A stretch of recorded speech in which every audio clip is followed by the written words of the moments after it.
नमस्कार, जय जोहार। साथियों, जागो पंच में आप सभी का हार्दिक स्वागत, अभिनंदन। साथियों, जागो पंच आज आपके लिए बड़ा ही बेहतरीन पुस्तक लेके आया है, संक्षिप्त नारद पुराण। नारद कौन था और नारद ने हमारे समाज में किस प्रकार का रोल अदा किया है, यहाँ की पृथ्वी से खबरें लेके जान के देवताओं को सुनाना, देवताओं की खबरें ले जाकर विष्णु, ब्रह्मा, महादेव को सुनाना और वहाँ की खबरें लाकर पृथ्वी पर जो उस समय राजा हुआ करते थे, यानी जो असुर राजा हुआ करते थे, ये जो पृथ्वी पर मानव हैं ये नहीं हुआ करते थे, यह तब नहीं हुआ करते थे, ये मानव अब बने। पहले ये सारे के सारे जो थे यहाँ पर, ये सभी असुर और राक्षस कहे जाते थे और यहाँ पर केवल एक साइड में ब्राह्मण रहा करते थे और असुर रहा करते थे। इसके अलावा पृथ्वी पर कोई नहीं था। और ये नारद जी क्या करते थे, वहाँ पर ये खबरों का आदान प्रदान करना, पृथ्वी से धरती पर, स्वर्ग पर और विष्णु लोक, शिव लोक, जो भी जितने भी लोग थे उन लोगों पे जा जाके अपनी कहानी सुनाने का, ये एक दूसरे की शिकायत करने का, चुगली करने का, ये सब काम किया करते थे। और तब हमारे लोग बड़े ही जिसे बोलते थे बुद्धू, यानी अपने दिमाग का इस्तेमाल बिल्कुल नहीं करना, ऐसे हुआ करते थे, अशिक्षित हुआ करते थे। तो जो लोग यही पढ़े लिखे जो नारद थे आके बता देते थे कि तुम ऐसा करो, तुम ये तपस्या करो, वो तपस्या करो, ऐसे ही यहाँ पर पृथ्वी सब किया करते। जब तपस्या कर लेके थोड़ा मजबूत और शक्तिशाली हो जाते थे तो देवताओं को बुला के उनको जाके बता के कि तुम फला जगह वो असुर तपस्या कर रहा है, जाओ उसकी तपस्या भंग करो। तो वहाँ से वो देवता चल पड़ता था, पृथ्वी पर तपस्या भंग करने का काम किया करता था। तो यही सारे काम नारद के थे। और यहाँ पर आज हम नारद पुराण के एक कहानी का वर्णन आपके सामने करेंगे और इसमें आप देखेंगे कि जिस गोवर्धन पर्वत पर को आप सभी पर्वत समझते थे, वो गोवर्धन पर्वत नहीं था। हमारे समाज में गोवर्धन की पूजा होती है, लेकिन किसकी? गोवर्धन पर्वत की। लेकिन गोवर्धन कौन था, ये सच्चाई हमें पता चलनी चाहिए। ये सच्चाई हमें क्यों नहीं पता चलती? क्योंकि हम अशिक्षित हैं और जो शिक्षित हैं वह केवल नौकरी के लिए शिक्षित हैं, वह केवल नौकरी करना ही जानते हैं। उन्होंने पढ़ाई की है नौकरी पाने के लिए। अब नौकरी पा ली है तो उसके बाद ये उनका लक्ष्य नहीं है कि वो अपने समाज को ऐसी सच्चाई से अवगत कराएं। उनको केवल इतना मतलब है कि जाके उनको शिक्षा दे देनी है। अब वो शिक्षा किस काम आ रही है इससे उन्हें मतलब नहीं है। वो शिक्षा भी आगे, जैसे वो शिक्षा पाके पेट पाल रहा है, वैसे आगे भी वो शिक्षा पाके पेट पाले। यही उद्देश्य हो गया है कि शिक्षा से, शिक्षा का मतलब पेट पालने से लगा लिया कि नौकरी कर लो और बीवी बच्चे पाल लो। लेकिन अपने समाज के लोग जागृत हों, अंधविश्वास पाखंड से मुक्त हों, ऐसी शिक्षा से उन्हें नहीं मतलब है। केवल ये शिक्षा मतलब है, जानकारी उन्हें सभी है, जितने भी अंधविश्वास और पाखंड हैं सारी है, लेकिन वो उस पे काम नहीं करते। जो ये ग्रंथ फेंके गए हैं हमारे बीच में, इस पे काम नहीं करते। तो आज बहुत बड़ा रहस्य इस वीडियो में आपको मिलने वाला है। तो साथियों, आइए चलते हैं, थोड़ी चर्चा हो जाए कि क्या ऐसा हक है, क्या ऐसी कहानी बात है जो हमें जानना जरूरी है। तो पहले मैं एक कविता से शुरू करता हूँ। हक हिस्सा जब बात चले तब वर्ण दिखाई देते हैं, हिंदू मुस्लिम झगड़े में ही एक दिखाई देते हैं। हिंदू हिंदू एक कहें जो चार वर्ण क्यों बांटा है, हक हिस्सा जब बात चले तो पिछड़ों को ही काटा है। पिछड़े फिर भी समझ न पाए, आंख नहीं क्या अंधे हैं, अगड़ों हित गुमराह होए सब, धर्म नहीं ये धंधे हैं। तो साथियों, इस धंधे को समझिए और इस कहानी का आप मतलब निकालिए कि आपके समाज में गोवर्धन को पर्वत बता दिया गया, लेकिन इस कहानी से आपको पता चलेगा गोवर्धन पर्वत नहीं, वह एक ब्राह्मण था। तो आइए चलते हैं।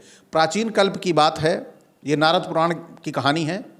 प्राचीन कल्प की बात है, वृंदावन में गोवर्धन नाम के एक द्विज ने बड़ी भारी तपस्या की। अब यहाँ पर देख लीजिए, वृंदावन में गोवर्धन नाम के एक द्विज ने बड़ी भारी तपस्या की। ये मैं दोहरा इसलिए रहा हूँ कि आपको पता लगे कि यहाँ पर वह द्विज था। अब देखिए, वह समस्त संसार से विरक्त हो गया था। देवताओं के स्वामी अविनाशी भगवान विष्णु अपनी लीला भूमि में उस ब्राह्मण को वर देने के लिए गए। ब्राह्मण ने देखा देवेश्वर श्री हरि ने अपने हाथों में शंख, चक्र, गदा, पद्म धारण कर रखे हैं। उनका वक्षस्थल सुंदर कौस्तुभ मणि से सुशोभित है। कानों में मकराकृति कुंडल झलमला रहे हैं। माथे पर सुंदर किरीट चमक रहा है। हाथों में कड़े शोभा पाते हैं। पैरों में मधुर रुंझुन करने वाले नूपुर शोभा पाते हैं। उनका आगे का पूरा अंग वनमाला से घिर गया है। वक्षस्थल श्री वस्त्र चिन्ह से सुशोभित है, जबकि उस समय वस्त्र हुआ नहीं करते थे। नूतन मेघ के समान श्याम वर्ण शरीर पर विद्युत की सी कांति वाला रेशमी पीतांबर प्रकाशित हो रहा है। यानी उस समय कपड़े का आविष्कार नहीं हुआ था, तो रेशमी कपड़े का कहाँ से हो सकता है।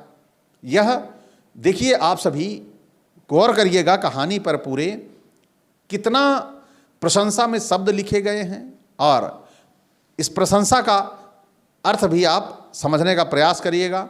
नाभि और ग्रीवा सुंदर हैं, कपोल और नासिका सुघर हैं, दांतों की पंक्ति स्वच्छ है, मुख पर मनोहर मुस्कान की छटा छा रही है, जान, उर, भुजाएं तथा शरीर का मध्य भाग सुंदर है। और यहाँ पर वो भगवान की जांग वगैरह भी झांक लिए थे। कृपा के तो वे महासागर ही हैं, सदा आनंद में डूबे रहते हैं। उनके मुखार बिंदु से सदा प्रसन्नता बरसती रहती है। इस प्रकार भगवान की झांकी देखकर ब्राह्मण सहसा उठ खड़े हुए और पृथ्वी पर दंड की भांति लेटकर उन्होंने भगवान को साष्टांग प्रणाम किया।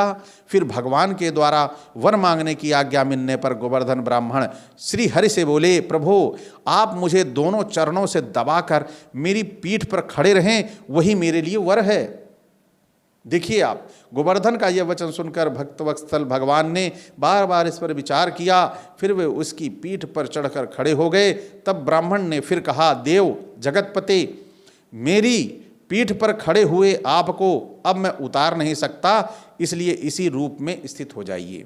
तभी से विश्वात्मा भगवान पर्वत रूपधारी गोवर्धन ब्राह्मण का त्याग न करके, आप सभी अब यहाँ पर देखिए, जो गोवर्धन पर्वत का उन्होंने त्याग नहीं किया, उसे सदा के लिए वो वहीं पर उसे अपनाए रहे और पूरा का पूरा अपना जो समर्पण था अपने भक्त को प्रभु ने दे दिया। अब वहाँ पर देखिए क्या कह रहे हैं, उनका त्याग न करे, प्रतिदिन वह उसी जाते और वह उसी वन में और उसके ऊपर खड़े हो जाते।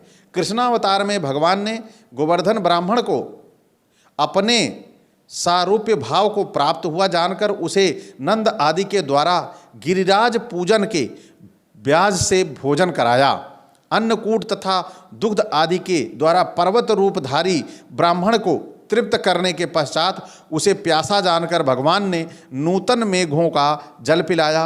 इस कार्य से भगवान वासुदेव का वह मित्र हो गया। देवी, जो मनुष्य भक्तिपूर्वक विभिन्न उपचारों से गोवर्धन पूजा और प्रदक्षिणा भाव से परिक्रमा करता है, उसका फिर इस संसार में जन्म नहीं होता। भगवान के निवास से गोवर्धन पर्वत परम पवित्र हो गया। तो आप सभी साथियों को यहाँ पर स्पष्ट हो गया होगा कि अगर भगवान ने अपने हाथ या उंगली पर गोवर्धन पर्वत उठाया तो वो भी ब्राह्मण था। यानी कहीं भी अगर भगवान की लीला हुई है, अवतार हुआ है, तो साथ में ब्राह्मण जरूर रहा है। अगर ब्राह्मण नहीं है तो अवतार नहीं हुआ है। तो यहाँ पर दिखाया गया कि जो ये गोवर्धन था, ये पर्वत था, यह ब्राह्मण था। यानी जो पत्थर था वो पत्थर भी ब्राह्मण था, पहाड़ भी ब्राह्मण था, और उस पर आके वो श्री हरि खड़े हो जाते थे तो वो पर्वत दबता नहीं था।